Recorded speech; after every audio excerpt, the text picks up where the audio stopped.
Good morning बच्चों। कक्षा 11 के जीव विज्ञान में आज हम नए चैप्टर को पढ़ाने चल रहे हैं जिसका नाम है उत्सर्जन, क्रिएशन। उसमें पहली हेडिंग है अमोनोटिलिज्म। इसमें अमोनिया उत्सर्जित होती है। जलीय जंतु इसका उत्सर्जन करते हैं, जैसे प्रोटोजोआ, पोरीफेरा, अन्य जंतु आते हैं, टेडपोल, मगरमच्छ, ये सब आते हैं। दूसरा है एमिनोटेलिज्म।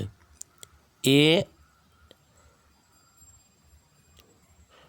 अमीनो अम्ल का उत्सर्जन करते हैं।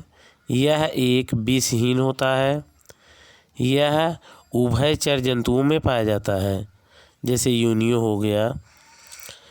तीसरा है यूरोटिलिज्म। यूरिया उत्सर्जन करने वाले जीव यूरोटिलिज्म कहलाते हैं, जैसे जलीय, उभयचर, स्थलीय जंतु आते हैं, जैसे मनुष्य, मेढक, कछुआ, घड़ियाल, अन्य स्तनधारी भी इसके अंतर्गत आते हैं। नेक्स्ट हेडिंग है यूरिकोटिलिज्म। यह यूरिक अम्ल का उत्सर्जन करने वाले जीवों में होता है। यह केवल स्थलीय जंतुओं में पाया जाता है, जैसे कीट, छिपकली, सांप, पक्षी आदि।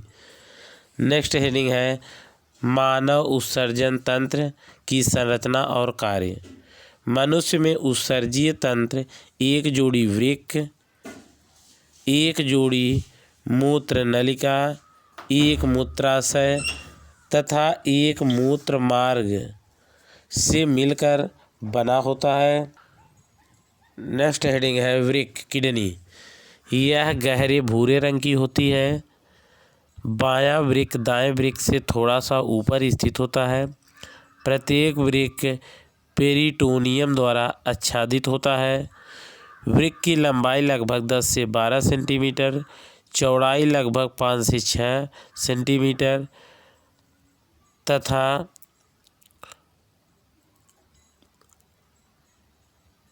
मोटाई लगभग 5 से 6 सेंटीमीटर होती है।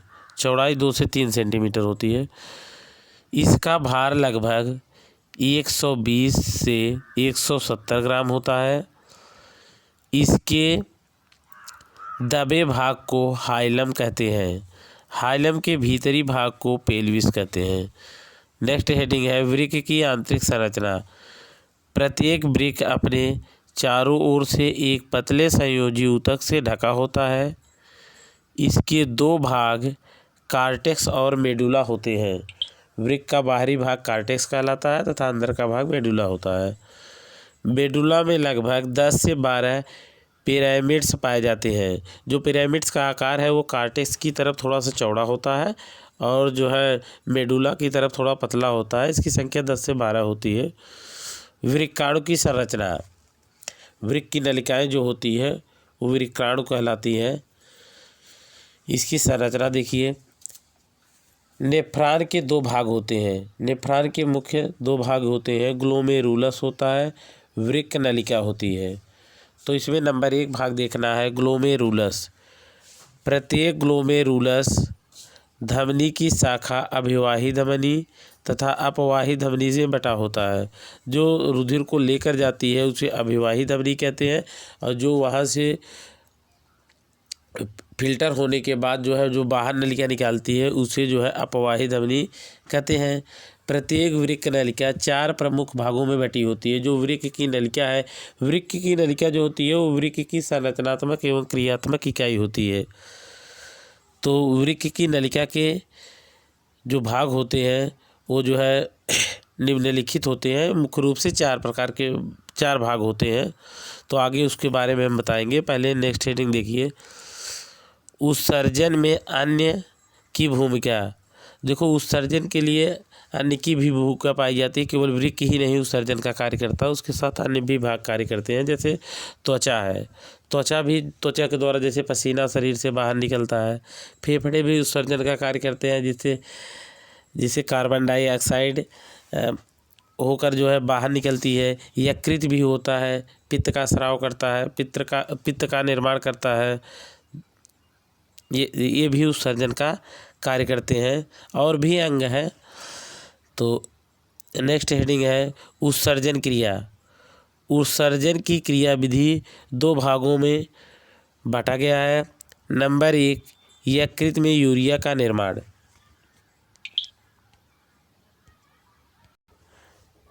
यकृत में यूरिया का निर्माण अमोनिया माइटोकॉन्ड्रिया के अंदर CO2 से मिलकर कार्बामाइल फास्फेट बनाता है।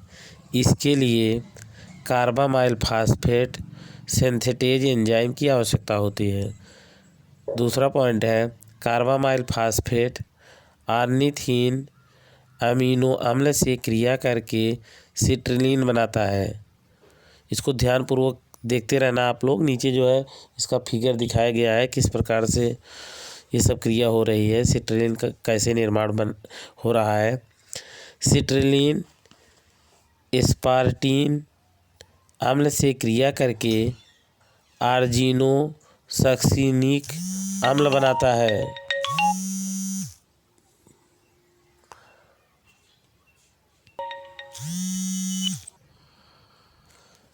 सिट्रिलिन एस्पार्टिन अम्ल से क्रिया करके आर्जिनो सक्सिनिक अम्ल बनाता है। यह आर्जिनिन एवं फ्यूमेरिक अम्ल से टूट जाता है। आर्जिनेज एंजाइम की उपस्थिति में आर्जिनिन का विघटन यूरिया में हो जाता है। देखो इसको चित्र में ध्यानपूर्वक देखना आप लोग। NH3+O2 कार्बामाइल फास्फेट बनता है और नीथीन सिट्रिलिन आर्जिनो सक्सिनिक एसिड आर्जिनिन। इसके बाद जो है यूरिया का उत्सर्जन होता है। नेक्स्ट हेडिंग है वृक्क में मूत्र का निर्माण। वृक्क में मूत्र का उत्सर्जन। वृक्क में मूत्र का उत्सर्जन 3 चरणों में पूर्ण होता है। नंबर 1, कोशिका गुच्छी निस्यंदन।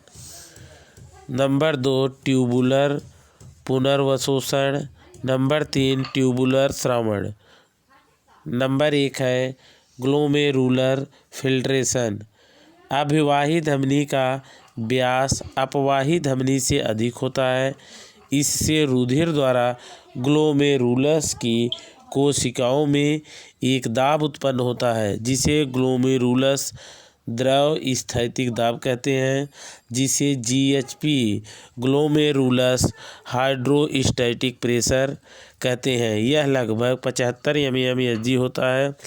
इस दाब का विरोध करने वाले 2 अन्य दाब भी पाए जाते हैं जो लगभग 50 mmHg होते हैं। तो 75 में से 50 घटाने पर 25 mmHg प्रेशर आता है। वृक्क द्वारा प्रति मिनट लगभग 1100 से 1200 ml रक्त का निस्यंदन किया जाता है। एक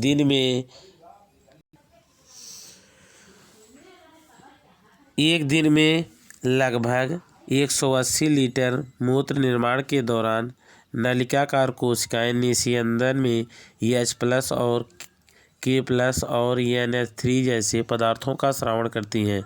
नेक्स्ट हेडिंग है ट्यूबुलर पुनर्वशोषण। निस्यंदन में sodium potassium chlorine ion amino अम्ल ग्लूकोज यूरिया यूरिक अम्ल अत्यधिक मात्रा में होता है। यह संग्रह नलिका में पहुँचता है तो उस दौरान चयनात्मक पुनर्वशोषण एवं श्रावण क्रिया द्वारा इसके परासरण दाब सांद्रता pH एवं संगठन में अंतर होता है। यह निम्न प्रकार से संभव है। नंबर 1 है समीपस्थ कुंडलित नलिका में नलिका का यह भाग घनाकार उपकला का बना होता है। इसमें सूक्ष्मांकुर पाए जाते हैं। माइटोकॉन्ड्रिया अधिक होती है। माइटोकॉन्ड्रिया ऊर्जा उत्पादन द्वारा सक्रिय परिवहन को बढ़ाकर आवश्यक पदार्थों का निस्यंदन से रुधिर में वापस पहुंचा देती है। यह प्रक्रिया विसरण द्वारा होती है। नेक्स्ट हेडिंग है हेनले लूप में इस नलिका का चौड़ा आरोही भाग आयनों, यूरिया एवं जल के लिए अपारगम्य होता है, अतः इस भाग में समपरासरणीय बना रहता है, लेकिन लूप के आरोही पतला भाग जल के लिए पारगम्य होता है। हेनले लूप का पतला आरोही भाग जल के लिए अपारगम्य होता है, किंतु NaCl के लिए पारगम्य और यूरिया के लिए कुछ कम पारगम्य होता है।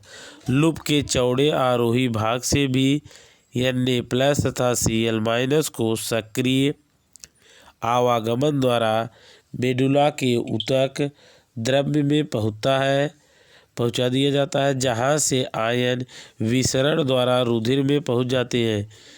इस प्रकार निस्यंदन और अधिक परासरणीयता हो जाती है। आज के लिए बस इतना ही। धन्यवाद।